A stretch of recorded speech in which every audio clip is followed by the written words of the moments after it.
semuanya, welcome back to Anggi TV, tempat kita santai sambil bahas tentang investasi. Di video kali ini spesial soalnya aku mau sharing tentang pengalaman aku sebagai remaster atau referral.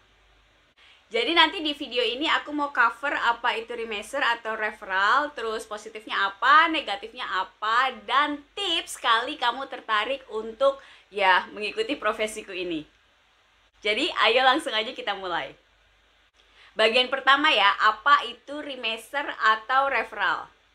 Jadi sebenarnya remaster atau referral ini kayak istilah aja sih. Intinya sih kerjaannya itu cari nasabah dan tentunya maintenance nasabah lah dengan segala kebutuhannya, baik nanya tentang saham, baik urusan teknis kayak misalnya reset password dan segala macam. Pokoknya intinya kita tuh kayak jawab dan memaintain gitu ya, mengurusi dalam tanda kutip orang-orang nasabah ini supaya mereka tuh nyaman memakai sekuritas yang aku wakili gitu. Nah, kalau aku kan kebetulan di RHB Sekuritas.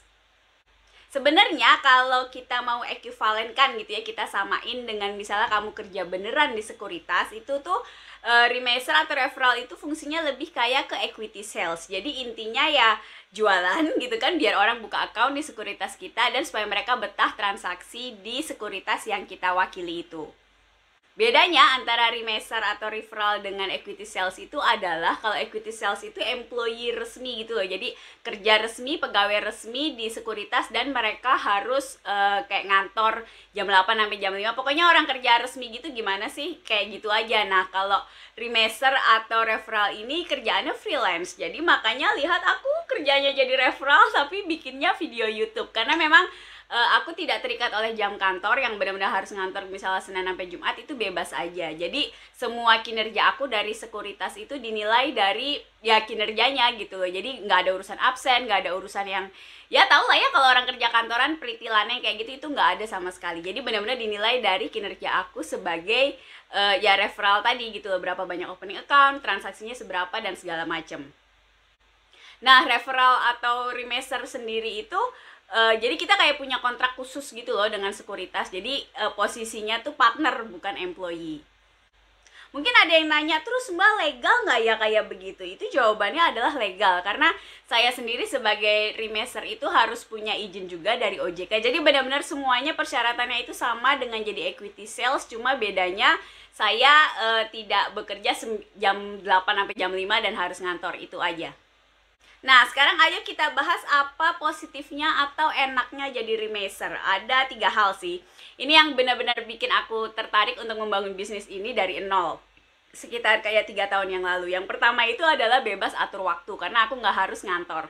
Tahu sendiri posisiku tuh di Jakarta, dan kalau ngantor itu yang PR banget adalah di jalannya. Ya nggak, setuju nggak? Jadi sebenarnya kerjaan kantornya jam 8 sampai jam 5 itu sebenarnya nggak capek-capek banget, tapi kamu tuh capek pada saat pagi di jalan dan pulang, tahu sendiri lah Jakarta macet, itu benar-benar PR banget. Jadi buat aku yang paling luar biasa dari profesi yang aku pilih ini adalah memang kebebasan waktunya. Terus yang kedua, hal positifnya boleh aku bilang ini tanda kutip ya, penghasilan tak terbatas. Gimana nih maksudnya? Tenang, aku belum jadi miliarder atau tahu-tahu kayak dalam 3 hari gitu ya. Enggak, maksudnya nggak begitu. Tapi yang aku nilai itu adalah jadi di remaster ini, kalau di kontrak yang aku sama RHB ya, itu selama orang, jadi yang opening account via aku, selama akun itu masih aktif, itu aku akan selalu dapat revenue dari transaksi yang dihasilkan oleh para nasabahku tercinta yang sekarang sudah 500 orang dan moga-moga bakal nambah lagi ke depannya gitu ya, amin. Kalau kamu tertarik hubungi aku. Tapi intinya adalah jadi orangnya tuh jumlah nasabahnya terus terakumulasi. Jadi waktu aku membuat keputusan ini kayak 3 tahun yang lalu itu, aku mikir ini worth it buat dibangun gitu ya, buat aku building pelan-pelan database nasabahnya ini, karena memang penghasilan itu nggak ada limitnya. Intinya berapa aja transaksi yang dihasilkan, ya aku bakal dapat revenue dari transaksi tersebut. Hal ketiga yang paling aku seneng dari jadi remaster ini adalah penghasilan yang aku terima itu semi pasif. Sebelum kamu berhayal main macem-macem, biar aku jelaskan ya gitu secara keseluruhan. Jadi maksudnya semi pasif itu adalah semua orang yang sudah buka account via aku itu selama akun tersebut masih aktif, dan tentunya aku masih ada perjanjian gitu kan, kontrak ada diperpanjang sama RHB. Jadi ini kontrak ya, per kontrak ya. Tapi ya so far sih selalu diperpanjang. Intinya kalau kamu memberikan value kepada sekuritas, pasti sekuritas juga nggak pengen ngelepasin kamu lah gitu. Karena kan kayak saya membantuin sekuritas untuk nambah nasabah juga. Jadi itu satu yang perlu dipertimbangkan. Jadi bukan kayak pegawai tetap atau apa, enggak. Jadi benar-benar by kontrak dan itu bakal dievaluasi setiap tahun. Jadi ini bukan main-main ya. Jadi ini seriusan gitu. Nah, jadi dari semua jumlah nasabah yang buka account via aku itu, selama mereka masih transaksi, maka aku bakal terus dapet value-nya dari transaksi mereka. Dan itu terakumulasi terus. Kayak sekarang aku tuh udah kayak 3 tahun kan di RHB itu, nasabahnya udah tadi aku sempat mention kan kayak 500 orang itu. Tidak semuanya transaksi ya, jangan dibayangkan dunia tidak seindah itu gitu. Yang transaksi sepengalaman saya kayak 20-30% dari total database nasabah yang saya punya. But anyway, gitu, dari sekian orang yang aktif itu, dari database nasabah saya, setiap mereka transaksi, saya selalu dapat value-nya. Dan itu kadang tanpa saya melakukan apa-apa. Dalam artian, aku pernah sebulan tuh cuma kayak nyari 5 atau 7 nasabah, itu pun yang kayak kebenaran aja lah, ada orang, namanya orang hidup kan ada temen apa segala gitu. Jadi aku nggak kayak bekerja keras mencari gitu, karena waktu itu urusan keluarga, nenekku lagi nggak ada, terus kita ya selamatan dan segala macam, terus sempat kena covid juga sekeluarga, ya gitulah ya, drama keluarga dalam tanda kutip. Saya harus ngurus keluarga saya gitu kan, orang tua dan nenek di kampung waktu itu saya tetap dapat penghasilan setiap bulannya, walaupun saya nggak ngantor, saya ya low maintenance lah gitu, maksudnya nggak terlalu kayak merhatiin market banget, karena memang pada saat itu keadaannya nggak memungkinkan. Jadi saya makanya senang banget dengan profesi saya ini, karena benar-benar ngasih kebebasan buat saya, dan income-nya berpotensi untuk besar kalau saya bekerja keras, dan itu semi pasif. Jadi kalau saya misalnya lagi hang gitu ya, nggak mau kerja, itu ya walaupun saya tetap bisa dihubungi nasabah ya, saya nggak mau kerja, ini bukan yang kayak hilang di gua gitu, nggak. Tapi maksudnya kalau di suatu saat tertentu saya lagi nggak mood nyari banyak nasabah, itu ya relatively nggak masalah gitu. Jadi enak lah, bisa buat ngatur ritme kehidupan saya, jadi saya nggak terlalu stres. Nah, itu yang enak-enaknya kan, aku udah ngomong. Tapi seperti biasa, hidup ini nggak enak semua guys. Jadi ada juga sisi negatifnya dan mau aku bahas. Yang pertama itu ada 3 hal juga sih yang kayak sisi negatifnya. Yang pertama itu adalah nggak ada gaji pokok. Karena aku bilang tadi kan, ini aku tuh bukan employee-nya RHB gitu loh. Jadi aku partnernya.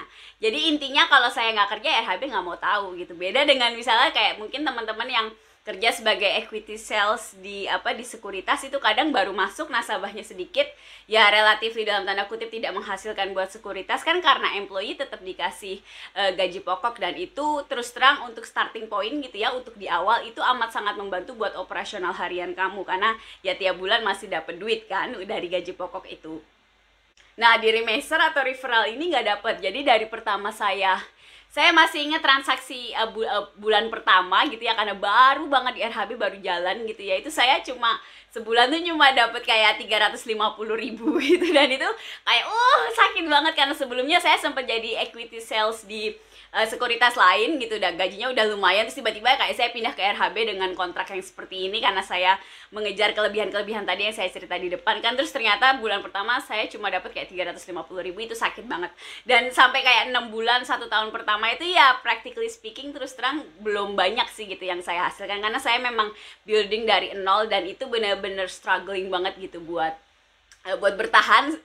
Banyak di bulan-bulan pada saat awal-awal itu saya mempertanyakan, Anggi jangan-jangan kamu tuh gila, jangan-jangan kamu tuh nggak otak kamu error dan segala macem, kayak nggak ada pilihan yang lebih baik buat hidup saya gitu ya. Sempat ada doubtful gitu sih, kayak ragu sama diri sendiri. Tapi ya thank God, alhamdulillah gitu kan, setelah berapa tahun lah, hampir kayak 1,5 tahun saya telatenin, akhirnya rada lumayan juga hasilnya. Tenang, saya belum jadi Warren Buffett, nggak. Ini yang rada lumayan maksud saya, paling nggak saya buat jajan bulanan segala macam itu nggak bongkar tabungan lah, intinya begitu. Jadi ya cukup lumayan. Nah, berkaitan tadi dengan nggak ada gaji pokok, aku sempat singgung kan. Jadi hal kedua yang nggak enaknya di remiser ini, dengan asumsi kamu bangun dari nol ya, itu kamu awal-awal tuh pasti uangnya, transaksinya tuh nggak cukup buat hidup. Ini sih saya fair-fairan aja gitu, karena nggak tahu kalau kamu mungkin yang teman-teman punya teman super kaya atau yang punya kenalan bandar atau segala macam, itu saya nggak tahu lah ya, saya nggak bisa ngomong dari pengalaman saya. Tapi saya tuh membangun murni dari retail nol, yang benar-benar orang yang nggak saya kenal, saya edukasi sedikit-sedikit sampai masuk di saham dan segala macamnya, prosesnya benar-benar dari bawah gitu saya.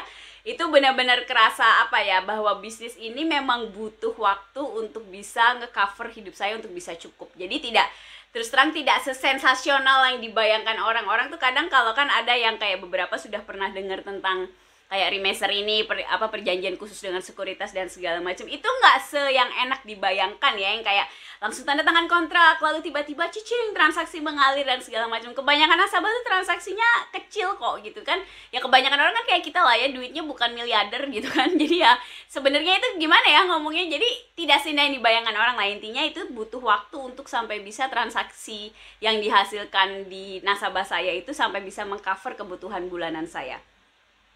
Hal ketiga yang nggak enaknya dari jadi remaster itu adalah harus super duper mandiri, bin independence ya, karena semuanya tuh handle sendiri gitu. Kalau kamu jadi jadi remaster, dari awal kamu maju ke sekuritas untuk minta kontraknya itu, saya dulu juga saya sotoy-sotoy aja sih sebenarnya. Saya juga nggak tahu kenapa saya keterima ya, mungkin rezeki lah ya, alhamdulillah. Tapi intinya semuanya tuh saya nyari sendiri, saya lobby sendiri ke sekuritas, saya nanya-nanya sendiri.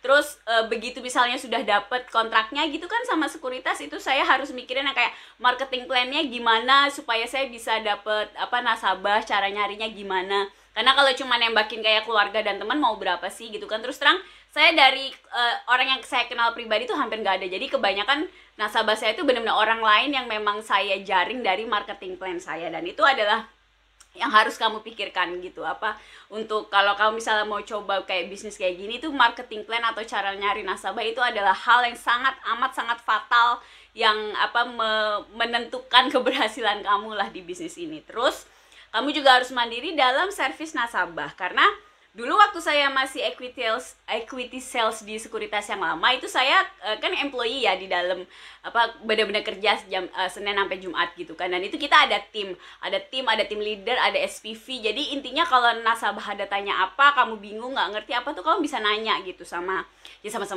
teman-teman, sama atasan kamu gitu. Banyak teman yang bisa kamu jadikan teman diskusi. Nah begitu jadi remaster kayak saya jalan sendiri, ini benar-benar challenging karena semuanya harus saya handle sendiri. Tentunya sih RHB-nya, kalau saya kan perjanjiannya sama RHB gitu ya, orang RHB-nya juga bantuin saya sih, tapi tetap pada dasarnya adalah saya harus mengcover nasabah saya tuh dengan semua kemampuan yang saya punya lah. Jadi itu benar-benar harus super independen dan harus kerja keras untuk bisa memberikan servis yang baik kepada nasabah. Nah, gimana menurut kamu, udah dengar-dengar tentang cerita aku ini? Tertarik jadi remaster atau referral gitu? Nah, ini kalau kamu tertarik, aku punya 2 tips yang mungkin akan sangat membantu buat kamu gitu ya. Yang pertama itu adalah baiknya kalau profesi kayak remaster begini tuh jangan buat fresh graduate. Jadi kalau kamu fresh graduate terus lagi yang kayak aku punya temen loh mbak yang pada seneng saham juga, aku jadi referral jadi nanti temen-temen aku buka akun tuh via aku bla bla. Kalau itu doang modal kamu, saya sarankan jangan, karena ya balik tadi seperti saya bilang, dunia ini tidak seindah yang dipikirkan gitu ya. Kecuali ya teman kamu anaknya Warren Buffett atau anaknya Khairul Tanjung, si Putri Tanjung itu yang lagi ngetop, atau kamu tahu maksud saya, yang orang-orang yang benar-benar the have gitu ya. Kalau kamu orang kayak saya yang teman kamu makan di warteg sama kamu, itu agak berat ya kalau marketing plan kamu cuma ngandelin teman-teman. Jadi saya terus terang amat sangat tidak menyarankan pekerjaan ini untuk fresh graduate, karena satu, tanggung jawabnya berat gitu ya sebagai remaster itu. Walaupun kelihatannya saya kakak cekikik di rumah gitu, tapi sebenarnya secara profesional tanggung jawabnya berat karena kamu harus bisa handle semuanya sendiri. Jadi kalau kamu masih anak unyu-unyu gitu ya, baru mulai di pasar modal, baiknya sih kerja yang employee saja. Misalnya di equity sales gitu ya, di sekuritas mana lah gitu, terserah yang kamu dapat gitu, cari kesempatan. Dan di situ kamu belajar handle nasabah, belajar segala macam case yang ada di pernasabahan ini apa aja sih. Dari situ kamu akan belajar banyak. Jadi pengalaman itu amat sangat penting untuk kamu untuk kamu pakai kalau nanti kamu memang benar mau terjun ke bisnis seperti yang aku jalanin ini. Jadi itu satu, pertama ya, pengalaman sebagai equity sales real di sekuritas. Dan itu juga untuk kayak membangun jaringan sih, biar kamu tuh punya teman. Kebayang nggak kamu baru lulus dari kampus, nggak pernah kerja, terus pengen jadi remaster, terus kamu nggak kenal siapapun orang sekuritas. Itu menurut saya adalah bad news gitu. Jadi baiknya sih kamu kerja dulu biar temennya itu banyak. Jadi kalau kamu butuh info, mau nanya-nanya, itu nanti banyak temennya, jadi lebih sangat membantu kamu dalam menjalani profesi ini. Itu tips yang pertama. Terus tips yang kedua itu harus punya dana darurat yang solid. Kenapa? Karena tadi saya sempat mention di yang bagian negatifnya kan, bahwa di awal-awal di bisnis ini gitu ya, mungkin 6 bulan, mungkin 1 tahun, tergantung seberapa cepat kamu membuilding nasabah itu. Biasanya sih uangnya itu kurang gitu ya buat hidup, transaksinya itu masih kecil, jadi kamu benar-benar butuh dana darurat untuk mensupport hidup kamu sampai transaksi kamu itu bisa mengcover kebutuhan hidup kamu. Dan kalau kamu sudah punya keluarga, itu kadang agak challenging gitu, karena kan misal kamu udah ada anak, udah ada istri gitu ya, itu kan kamu harus hitung juga gitu kebutuhannya mereka, karena kan nggak mungkin anak istri kamu nggak makan nungguin transaksi kamu gede gitu kan, nggak mungkin. Jadi itu benar-benar secara keuangan harus benar-benar dipertimbangkan sebelum kamu kayak go all in gitu ya, beneran ke bisnis remesser yang kayak aku jalanin ini. Nah, kira-kira gitu deh sharing pengalamannya. Gimana? Menarik nggak menurut kamu? Apa yang menurut kamu menarik dari sharing aku di video kali ini? Tulis di komen di bawah supaya aku tahu. Dan jangan lupa like, subscribe, follow Instagram aku, jangan lupa, oke?